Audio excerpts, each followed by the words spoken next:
Bir gün dua ettim sessizce. Allah'ım, yüreğime bir nur gönder. Sen geldin ve karanlığım ışığa döndü. Seni tanıyandan değişti dünya. Renkler daha parlak, sema daha yakın. Gözlerin baxanda deyir sanki, korkma mən buradayam, yanındayam. از روزی که تو رو دیدم دنیا روشن شد، چشمهایت آرامش قلبم شد.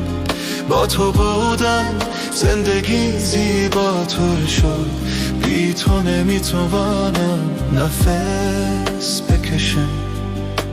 Sen gülende içimde bahar açır, sen susanda dünya dayanır. وقتی لبخند میزنی دلم بهار میشده. وقتی سکوت میکنی دنیا میایسته. Seni öyle çok sevirem ki bunu sözle demeye yazdım. Yüreğim senin adınla döyünür, sensiz nefes belə çətindir. عشق من برای تو بی پایان است، قلبم فقط به خاطر تو میتپد. تو معجزه منی، گنجینه منی، تنها تو، تنها تو.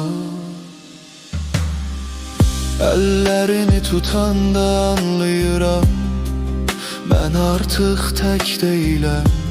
Sen yanında olanda hayat mənə daha güzel görünür. اگر روزی از زندگی خسته شدی، سر را روی سینه‌ام بگذار، سکوت کن، بگذار قلبم به تو بگوید کسی هست که تو را اینقدر دوست دارد. Eğer bir gün yorulsan hayattan, başını koy sineme sus. اگر دنیا سرد شد من پناه تو هستم. گرمی و عشق من همیشه با توست. Seni elə çok sevirem ki son nefesime kadar and olsun.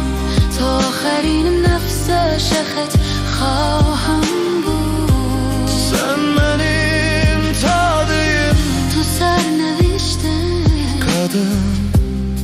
Ben sana göre varım, برای تو زنده هم.